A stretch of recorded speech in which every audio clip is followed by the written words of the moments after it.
ప్రభువును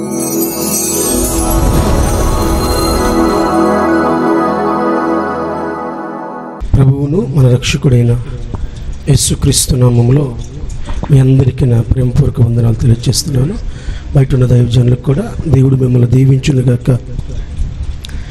ఈ Jesus blessing ministries నిర్వహిస్తున్నటువంటి 48వ దైవ సేవకుల సదస్సుకు వచ్చేసిన మీ అందరికీ మరొక వందనాలు.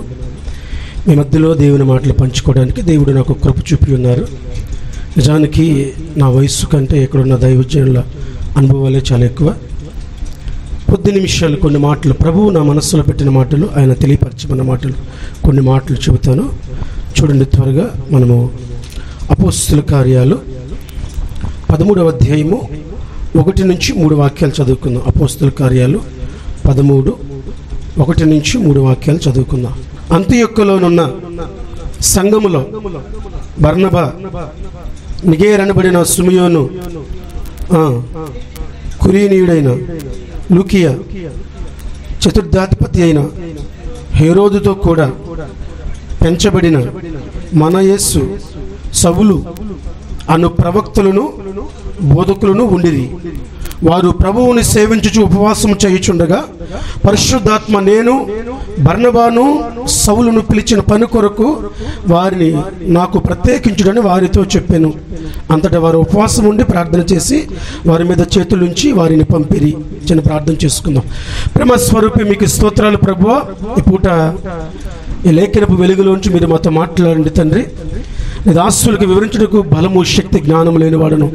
మీరు మాత్రమే ఇక్కడ పనిచేయటకు నీ కృపను మీరు మాకు అనుగ్రహించండి ప్రభువా. ఇదిగో తండ్రి, ఇక్కడ వింటున్న ప్రతి ఒక్కరిలో ప్రభువా మీరు ఏది మాట్లాడుచున్నారో గ్రహించగలిగిన హృదయమును మాకు అనుగ్రహించే సమయోచితమైన ప్రతి మాటను మీరు నా నోటను ఉంచమని యేసుక్రీస్తు నామములో అడిగి వేడుకొనుచున్నాను తండ్రి. ఆమేన్. హల్లెలూయా, హల్లెలూయా. అపోస్తుల కార్యాలు కానీ సువార్తలు కానీ ఇక్కడ కూర్చున్న మనందరికీ చాలా సుపరిచితం. అనర్గళంగా బైబిల్ లేకుండానే ఈ అధ్యాయంలో ఏం జరిగింది అని స్పష్టంగా చెప్పగలిగిన వ్యక్తులు మన మధ్యలో ఉన్నారు. దేవుడు ఈ మాటలు నా మనస్సులో ఉంచి మాట్లాడమని చెప్పినప్పుడు మొదట నాకు భయం వేసింది. కారణం ఏంటంటే ఇక్కడ కూర్చున్న దైవజనులు చాలా ఏళ్ళ నుంచి, అంటే నేను పుట్టక ముందు నుంచే పరిచర్య ప్రారంభించిన వాళ్ళు ఉంటారు ప్రభా. వారి ముందు ఈ మాటలు నేను అలా మాట్లాడగలనంటే నీ వయస్సును బట్టి కాక నేను ఏ ఆలోచన చెప్పాను అది మాత్రమే మాట్లాడు అన్నాడు. ఈ పూట నేను మీతో పంచుకోవాల్సిన చిన్న ఆలోచన ఏంటంటే ఏ దైవజనుడు కూడా తను కలిగిన దర్శనాన్ని కోల్పోకూడదు. ఇక్కడ పౌలు, బర్నబా మనకు కనబడతారు. వీరు ఎంత శక్తివంతులంటే గమాలియేలు పాదాల యొద్ద ధర్మశాస్త్రాన్ని క్షుణ్ణంగా తెలుసుకున్నవాడు పౌలు.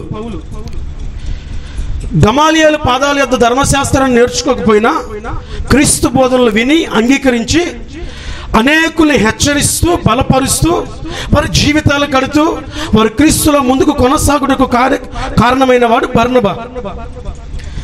పౌలుకి క్రీస్తు నిమిత్తమైన ఓనమాలు రానప్పుడు అపొస్తలుల కార్యాలు 9:27 వాక్యంలో ఉంటుంది, బర్నబా పౌలును చేరదీసి అపొస్తలుల యొద్దకు తీసుకెళ్ళి ఒక గొప్ప స్కాలర్ చెబుతాడు, చాలా జాగ్రత్తగా వినాలి. అందరూ కొంచెం తలపైకిస్తారా? మిమ్మల్ని మీతో ఏం మాట్లాడాలని నాకు భయం వేస్తుంది. ఎందుకంటే మీరు బోధించేవారు, వినేవాళ్ళు కాదు.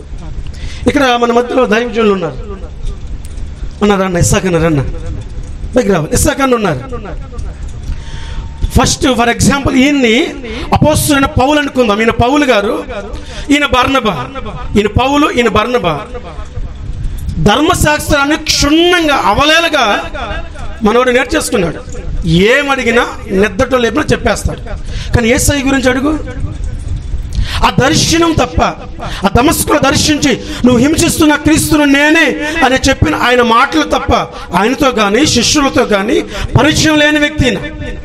ఇప్పుడు ఈయన వెళ్ళాలంటే ఏం చేయాలంటే బోధిస్తున్నాడు, కానీ ఈయన జ్ఞానం వివేకం సరిపోట్లా. అప్పుడు బర్నబా ఈయన్ని చేరదీసి కొంతకాలం ఏం చేశాడంటే బర్నబా ఈయన్ని పౌలు గారిని వెనకబెట్టి నిలబడి వీరితో మాట్లాడుతున్నాడు. పౌలు గారు ఎవరికి కనబట్ల, వెనకున్న పౌలు అబ్జర్వ్ చేస్తున్నాడు. ధర్మశాస్త్రానికి క్రీస్తుకున్న సంబంధం ఏంటి అని అన్నిటి ఒకదానికొకటి బెరియా సంఘస్థలాగా జాగ్రత్తగా సరిచూసుకుంటున్నాడు. కొంతకాలానికి బర్నబా కొంచెం పక్కకు జరిగి పౌలు గారిని తనతో పాటు తీసుకొచ్చేసాడు. ఇప్పుడు ఇరువురు కలిసి మాట్లాడుతున్నారు. ఈ పరిచయం మనకు కనపడుద్ది. రెఫరెన్స్ నేను చూపిస్తాను. కారణం ఏంటంటే రెఫరెన్స్ లేని బోధ అంటే రియాక్షన్ వచ్చేస్తుందంట. అందుకే ప్రతిదీ రాశాను, కానీ మిమ్మల్ని చూస్తే నాకు అక్కడక్కడ కొన్ని ఎగిరిపోతుంది. దైవజనుడు ఇప్పుడు బర్నబా గారు పౌలు గారిని పక్కన పెట్టుకున్నారు. ఇప్పుడు ఇరువురు కలిసి మాట్లాడుతున్నారు. కొంతకాలం అయింది, పరిచర్యలు బలపడ్డాడు. నాకంటే వాక్చాతుర్యం, నాకంటే జ్ఞానం ఈయనలో కనబడింది. ఇప్పుడు బర్నబా ఒక అడుగు వెనకేసి ఈయన పైకెక్కించాడు. ఇప్పుడు లోకానికి పౌలు కనబడుతున్నాడు, కానీ బర్నబా అంత ప్రాముఖ్యమైన వాడు బర్నబా అన్న కూర్చున్నా. ఇది బర్నబా పరిచర్య. ఎంత గొప్ప వ్యక్తి, పౌలునే కట్టిన వ్యక్తి, పౌలునే పుష్ చేసి ముందుకు నడిపిన వ్యక్తి, ఒక దర్శనం గురి కలిగిన వాడు బర్నబా. ఎందుకు దేవుడు వీరిద్దరిని ప్రత్యేకపరచమన్నాడంటే ఇద్దరు దర్శనం ఒకటే, ఇద్దరు గురి ఒకటే, ఇద్దరు ఆలోచనలు ఒకటే, ఇద్దరు ప్రవర్తన ఒకటే, ఇద్దరు ఎక్కడ నిలబడగలిగిన అనర్గళంగా దేవుని గురించి మాట్లాడగలిగిన వారు. ఇటువంటి వారిని ఆయన జతపరిచి మీరు ముందుకు సాగండయ్యా అని చెబితే AD 46 నుంచి 48 వరకు మొట్టమొదటి మిషనరీ జర్నీ ప్రారంభమైంది. ఈ 2 ఏళ్ళు జాగ్రత్తగా పరిచయం చేశారు. ఈ 2 ఏళ్ళు వీరు వెళ్తూ తన మేనల్లుడైన మార్కుని వెంట పెట్టుకున్నాడు. ఎవరు? బర్నబా గారు. పౌలుకి ఇంకా బంధుత్వాలు ఏమి లేవు, అన్ని పెంటతో ఎంత ఉంచేశాడు. కానీ బర్నబా దర్శనం కలిగినోడే, గురి కలిగినోడే, అన్ని ఉన్నవాడే జాన్ మార్కుని పక్కన పెట్టుకున్నాడు. ఈ 13వ అధ్యాయం 13వ వాక్యం మనం చదువుతున్నప్పుడు బర్నబాని పౌలుని మార్కు విడిచి వచ్చేసాడు. అవి ఏ కారణాలు కావచ్చు, ఎందుకైనా కావచ్చు, విడిచి వచ్చేసాక వీళ్ళిద్దరు కలిసి లుస్త్రాకి వెళ్ళి ఒక బలహీనమైన వాడిని బాగుపరిస్తే, ఒకరికి ద్రూపత్తి అని, ఒకరికి హెర్మే అని. పౌలు ముఖ్య ప్రసంగుడు కనుక ఎవరంట? బర్నబా వెనక్కి వెళ్ళిపోయాడు, పౌలు ముందుకు వచ్చేసాడు. పౌలు ముఖ్య ప్రసంగుడు కనుక ఆయనకి హెర్మే అనియో, ఈ బర్నబాకి ద్రూపతి అనే పేర్లు పెడితే బట్టలు చించేసుకున్నాయా, మేము యోగ్యులము కాదయ్యా, దేవుడు ఒక్కడ యోగ్యుడయ్యా అని దేవుడిని గణపరిచారు.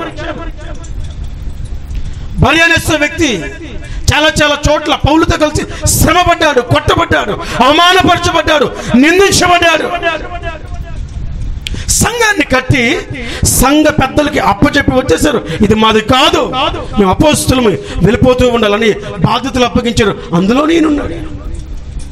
లుస్త్రా దెర్బేలో పౌలుని రాళ్లతో కొడితే చనిపోయిన వాడవైతే వీడ్చి పట్టణం వెలుపులకు పడేసినప్పుడు ఈయన అక్కడ నిలబడి ఉన్నాడు. పౌలు ఒక మాట రాస్తాడు, క్రీస్తునందు ఒక మూర్తిని నేను ఎరుగుదును, అతడు మధ్యాకాశానికి పోయిను, అతడు శరీరంతో వెళ్ళను, శరీరం లేక వెళ్ళను, నేను ఎరుగును, కానీ మనుషులు వశంపకూడని గొప్ప మర్మాలు పలికని పౌలు గురించే కొరింథీలో రాస్తారు. ఆ చోటు ఈయనున్నాడు, శ్రమలో ఈయనున్నాడు, పరిచర్యలో ఉన్నాడు, సంతోషంలో ఉన్నాడు, సంఘాలను బలపరుస్తున్నప్పుడు అంత బాగుంది. ఈ 15వ అధ్యాయము 1వ వాక్యంలో ఒక సమస్య తలెత్తింది. కొందరు యూదయ నుండి వచ్చి మోషే నియమించిన ఆచారాలు చొప్పున సున్నతి పొందితేనే గాని, హల్లెలూయా, జాగ్రత్తగా వినాలి. ఇంకో బోధ మొదలైంది. డివిజన్స్ కానీ, డినామినేషన్స్ కానీ ఆనాడే మొదలయ్యాయి, ఈనాడు కాదు. నేను అపోల్లో వాడను, పౌలు వాడను, కేఫా వాడను అన్నాడు. అపోల్లోకి ఈ అకుల ప్రిస్కుల ఇంటికి తీసుకెళ్ళి, అయ్యా నువ్వు బోధించింది సరైనది కాదు, ఈ మార్గం ఇలా ఉండాలి, ఈ మాట ఇలా చెప్పాలి అని అపోల్లోకి నేర్పారు. వీళ్ళు పౌలు దగ్గర నేర్చుకున్నారు. బోధించేవాడు అదుకుడు, వినేవాడు తక్కువని మనం ఎప్పుడు అనుకోవడానికి వీలు లేదు. అవకాశాన్ని దేవుడు ఇచ్చాడు, వినే అవకాశాన్ని మనకి ఇచ్చాడు, చెప్పే అవకాశాన్ని వాళ్ళకి ఇచ్చాడు. That's all. ఆ డివిజన్స్, డినామినేషన్స్ ఆ రోజే మొదలయ్యాయి. వీళ్ళు వచ్చి ధర్మశాస్త్ర ప్రకారం సున్నతి పొందితేనే రక్షణ, లేకపోతే లేదు అంటే వీళ్ళేమో నీతిమంతుడు విశ్వాసం మూలంగా జీవిస్తాడు, మీరు బాప్తిసం పొందుకున్నారు చాలు అంటారు. ఈ తర్కం వచ్చినప్పుడు ఈ బర్నబా పౌలు కలిసి సంఘం దగ్గరికి వచ్చారు. సంఘం అపోస్తుల దగ్గరికి వచ్చి అపోస్తులతో ఈ విషయాన్ని చెప్పి వాళ్ళ దగ్గర నుంచి, ఆ సంఘం నుంచి కొంతమంది యవనస్తులను తీసుకుని, ఇదిగో అపోస్తుల బోధ ఇది, అపోస్తుల మాట ఇది మా మాటగా అపోస్తుల మాటకి వెళ్ళి చెప్పండి, సున్నతి ప్రాముఖ్యం కాదని చెప్పారు. కొంతకాలం అయ్యాక పౌలు బర్నబా అనుకున్నారు, మన సంఘాలు కట్టొచ్చాం, సువార్త చేసి వచ్చాం, అంత బాగానే ఉంది, ఓసారి వెళ్ళి పరిచర్య ఎలా ఉందో, బలపడ్డారో ఇంకా ఏమైనా తక్కువైందో మరలా హెచ్చరించాలేమో, వెళ్దాం అని మాట్లాడుకుంటూ ఉన్నప్పుడు బర్నబా అంటారు, జాన్ మార్కుని మళ్ళీ మేనల్లుడు ఉన్నాడు కదా ఆయన తీసుకుపోదాం. అప్పుడు పౌలుకి ఆయనకి తర్కం 15వ అధ్యాయము 36 నుంచి 41 వరకు చదివితే, మీరు చదవని అవసరం, అందరికీ సుపరిచితమే. బహు తర్కము కలగగా ఇద్దరు విడిపోయారు. ప్రారంభంలో దేవుడు వీరిని ఎందుకు చేశాడు, ఎందుకు జతపరిచాడంటే ఒకే దర్శనం కలిగిన వ్యక్తులు. ఎప్పుడైతే బర్నబా మార్కును తనతో కూడా జతపరుచుకున్నాడో, మార్కును తనతో కూడా తీసుకెళ్ళడానికి ఇష్టపడ్డాడో, అప్పుడు వీళ్ళిద్దరికి తర్కం పుట్టినప్పుడు విడిపోయారు. విడిపోవడం మంచిదే కానీ తప్పేం లేదు. కానీ అయితే దర్శనము కలిగిన వ్యక్తి నుంచి బర్నబా దూరం అయిపోయాడు. ఎలా చెప్పగలవు నువ్వు అంటారేమో, అది మొదలు అపోస్తుల కార్యాలు. కానీ బైబిల్లో ఎక్కడైనా ఇదే అపోస్తుల కార్యాన్ని 16వ అధ్యాయము 25వ వాక్యం చదివితే, జైలు అధికారికి పౌలు శీల వాక్యాన్ని ప్రకటించి కుటుంబాన్ని మార్చారు. ఇదే 17:10లో బెరియా సంఘంలో బోధిస్తున్నప్పుడు అవి కరెక్టా కాదని చూసుకుంటుంటే అక్కడ పౌలు ఉన్నాడు, శీల ఉన్నాడు. పౌలుని సాగనంబడానికి తిమోతి శీల వెళ్ళినప్పుడు 17వ అధ్యాయము 14-15 వాక్యాల్లో ఉంటుంది, పరిచర్యలో నిలిచి ఉండి పౌలుని ముందుకు పంపాడు. అక్కడ శీల ఉన్నాడు. పౌలు బర్నబా విడిపోయిన తర్వాత బైబిల్లో బర్నబా పరిచర్యను మీరు ఎక్కడన్నా చదివారా? ఎక్కడన్నా పరిశుద్ధాత్మ దేవుడు రాయించాడా?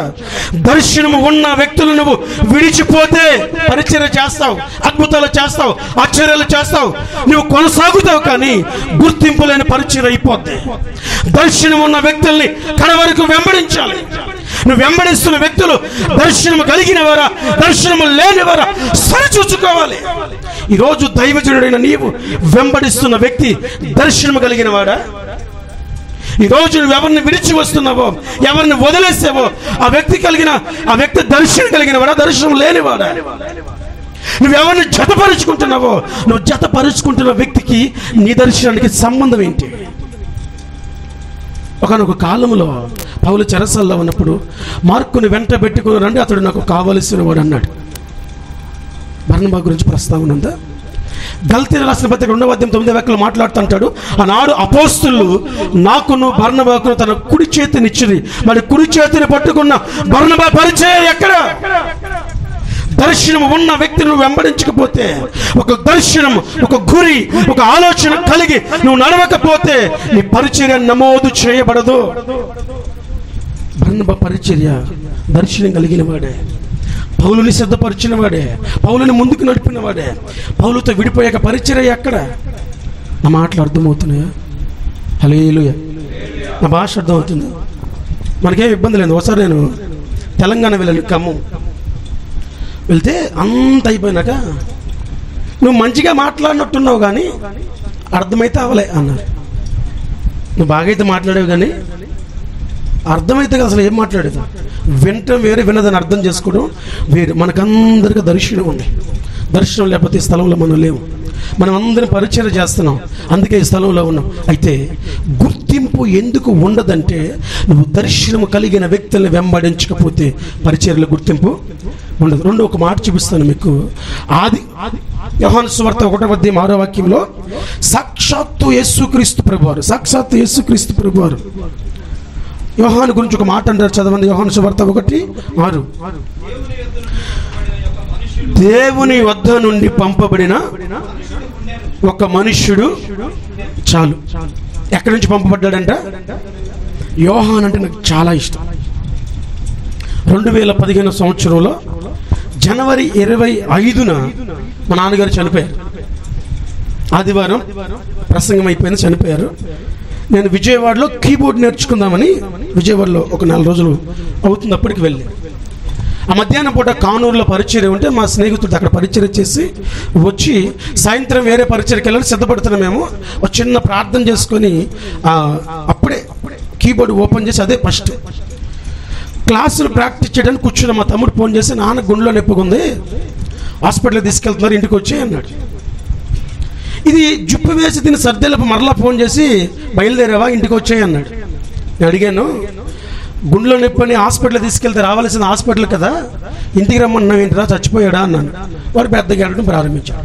మనం ఏం చేయగలం? నేను ఇంటికి వెళ్ళా.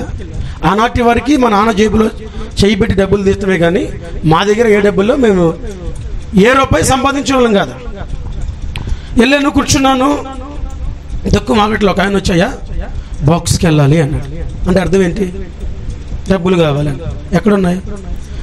నా కళ్ళ నిండా నీళ్ళు ఒకసారి అలా చూసిన వాళ్ళే. ఆయనకు అర్థమైపోయింది. వెళ్ళిపోయి ఆ కార్యక్రమం కానీ తర్వాత జ్ఞాపకార్థం కానీ మొత్తం సంఘమే భరించింది.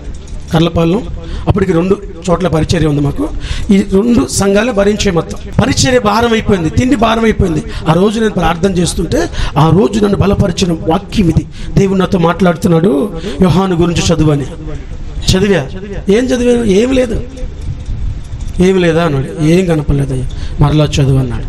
యోహాను ఎక్కడున్నాడు? అరణ్యంలో. జనం ఎక్కడుంటారని అడిగాడు. ఎక్కడుంటారు? ఊర్లో ఉంటారు. అరణ్యంలో కేక వేచిన ఒకని శబ్దమైన ప్రజలు అరణ్యానికి వచ్చారా? యోహాను అరణ్యం నుంచి ఊరికెళ్ళి సువార్త చేశాడని అడిగాడు. లేదయ్యా, ప్రజలే అరణ్యానికి వచ్చారు.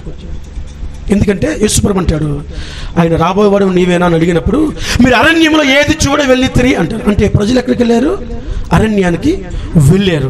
పిలుపు కలిగిన వాడు, నీకు ఇచ్చిన పిలుపు మీద, దర్శనం మీద నువ్వు నిలబడితే నేను పోషిస్తాను. ఆ రోజు నేను ప్రార్థన చేశా, నన్ను పోషించే దమ్ము నీకుంటే నీ పని నేను చేస్తాను, నన్ను పోషించలేకపోతే నేను పని చేసుకుని పడతా. ఆ రోజు అలా ప్రార్థన చేయొచ్చో చేయకూడదు నాకు తెలియదు.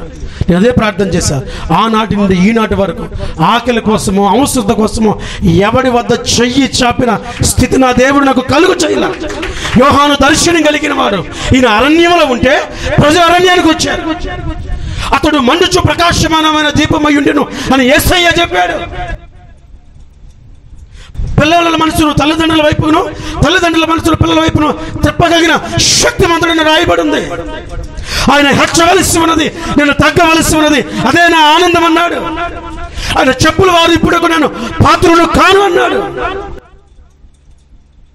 లోక పాపములను మోసుకొని పోవు దేవుని గొర్రెపిల్ల అదిగో అన్నాడు. అంత బాగానే ఉంది కానీ చెరసాల్లో పడ్డాడు. ఎక్కడ పడ్డాడు? హల్లెలూయా, హల్లెలూయా. యాడబడ్డాడు? చెరసాల్లో పడ్డాడు. అప్పుడు శిష్యులను పిలిచి, రాబోవాడు నీవేనా, ఇంకా ఎవరి కోసమైనా మేము ఎదురు చూడాలా అని అడిగాడు. అప్పుడు యేసుప్రభు అన్నారు, మీరు కన్న వాటిని విన్న వాటిని చెప్పండి, నా నిమిత్తం అభ్యంతరపడినవాడు ధన్యుడని. అప్పుడు అంటాడు, మీరు అవును కానీ మీరు అరణ్యంలో ఏది చూడ వెళ్ళారు? కదులుచున్న రెల్లునా అన్నాడు. దర్శనము కోల్పోయిన వ్యక్తి కదులుచున్న రెల్లైపోయాడు. గురిని గమ్యాన్ని కోల్పోయాడు. రాజుల గ్రంథం 2వ అధ్యాయం చదువుకుంటూ వెళ్తే, మీరు చదవనవసరం ఇంటికాడ చదవండి. అక్కడ దేవుడు ఏలియాతో మాట్లాడుతుంటాడు. ఏలియా నువ్వు వచ్చేయి, నేను తీసుకెళ్ళిపోతానంటే ఎలీషాకి చెప్పాడన్నమాట. ఎలీషా, దేవుడు నన్ను కొనిపోయే కాలం వచ్చేసింది, వెళ్ళిపోతున్నాను, కాబట్టి నువ్వు ఇక్కడ ఉండిపో అన్నాడు. యెహోవా జీవము తోడు, నీ జీవము తోడు, మరణం తప్ప ఏది నన్ను వేరు చేయకూడదు, నీతోనే వస్తానయ్యా అన్నాడు. అయితే గిల్గాలు నుంచి బేతేలుకి వచ్చాడు. అక్కడ చెప్పాడు. అక్కడ బేతేల్లో ఉన్న కొంతమంది అన్నాడు, అయ్యా ఈరోజు నీ సేవకుడిని, నీ గురువు గారిని దేవుడు తీసుకెళ్ళిపోతాడు కదా, మా తెలిసిన ఊరుకో అన్నాడు. నువ్వు ఆగిపోరా నాయన, దేవుని ఆత్మ ఆయన తీసుకెళ్తే నువ్వు ఒక్కడే పట్టొస్తావు అన్నారు. బేతేలు నుంచి ఎరుకోకి వెళ్ళారు. ఎరుకోలో కొంతమంది అదే అన్నారు. ఎరుకో నుంచి యోర్దానికి వెళ్ళారు. యోర్దానికి వెళ్ళి నది దాడుతున్నప్పుడు ఏలియా అన్నాడు,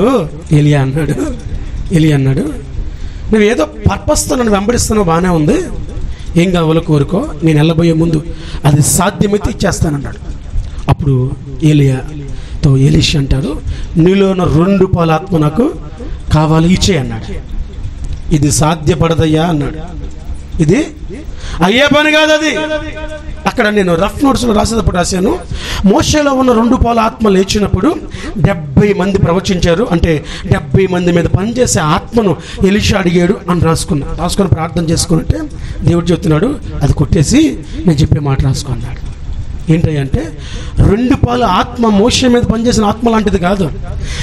ఏలియాలోని 2 పాల ఆత్మ అంటే ఏలియా దర్శనము, ఏలియా కలిగిన దర్శనములో 2 పాలు కావాలని కోరుకోడు ఆయన. రాసుకో మాట అన్నాడు.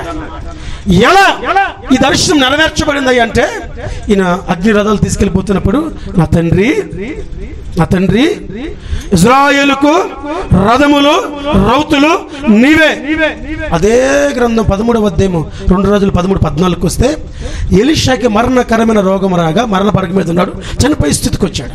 అప్పుడు యెహోయాషు అనే ఒక ఇజ్రాయేల్ రాజు వచ్చి కన్నీరు విడుస్తూ నా తండ్రి ఇజ్రాయేలుకు రథములు రౌతులు నీవే, హల్లెలూయా హల్లెలూయా. ఎలీయాలో ఉన్న 2 పాలు ఆత్మ, ఎలీయాలో ఉన్న 2 పాలు దర్శనాన్ని పొందుకున్న వ్యక్తి ఎలీషా. అందుకే అతడు 7 అద్భుతాలు చేస్తే ఈయన 14 అద్భుతాలు చేశాడు. ఈ గెహాజీ 14 రెళ్ళు చేయాలి, డబ్బులు చూసి పరిగెత్తాడు. దర్శనము కలిగిన వ్యక్తులు దేన్ని చూసి దేనికి ఆకర్షించబడకూడదు. నీ దర్శనం నిలబడాలంటే, నీ పరిచర్య చరిత్రలో నిలిచిపోయేది ఉండాలంటే, నువ్వు జతకట్టే వ్యక్తులు దర్శనం కలిగిన వారై ఉండాలి. దైవజనుడా, నిన్ను ప్రశ్నించే స్థాయి నాకు లేదు, కానీ ప్రారంభంలో దేవుడు పిలిచినప్పుడు ఉన్నంత మంట, తృష్ణ, దర్శనం, ఆ గురి నేటికి ఉందా? ప్రారంభంలో దేవుడు చూపిస్తే ప్రారంభించానన్నావే, ఈరోజు దేవుడు చూపిస్తేనే పక్క దైవజనుడితో కానీ పక్క సహవాసంతో కానీ జతకడుతున్నావా? ఈరోజు విచిత్రమైన ధోరణి క్రైస్తవుల్లో ప్రారంభించబడిపోయింది. విశ్వాసులు ఎక్కడికి వెళ్తున్నారంటే, పుట్టినరోజుకి కేక్ రావాలి, చచ్చిపోతే బాక్స్ రావాలి. దర్శనం లేనాడు చేసే జిమ్మిక్కిల దర్శనం ఉన్నవాడు కాదు. ఎంత గొప్ప దైవజనుడు కావచ్చేమో.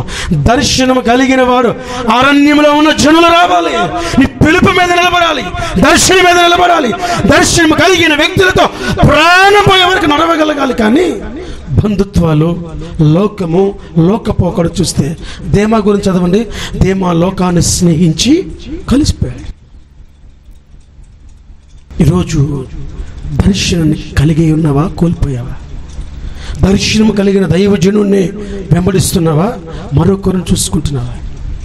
నువ్వు వెంబడిస్తున్న దర్శనం ఎందు నిమిత్తమైంది? నీ వంటి దర్శనం కలిగిన వ్యక్తుల్ని జత చేసుకోనకపోతే, నీ వంటి దర్శనం కలిగిన వ్యక్తులు నీతో నడవకపోతే నీకు నష్టమే. నీ దర్శనం వేరు, వాళ్ళ దర్శనం వేరు. ఒక్క మాట చెప్పి ముగిస్తానండి. రోమపత్రిక 12వ అధ్యాయం 8వ వాక్యం చదవండి ఒక్కసారి. రోమా 12:8. బోధించువాడైతే బోధించుటలోను, హెచ్చరించువాడైతే హెచ్చరించుటలోను పని కలిగి ఉందము. పంచిపెట్టువాడు శుద్ధ మనసుతోను పై విచారము చేయు జాగ్రత్తతోను సంతోషముతోను. హల్లెలూయా హల్లెలూయా. కింద ఒక మాట ఉంది, ఎవడు ఏ పని నిమిత్తం పిలువబడితే ఆ పని చేయాలి.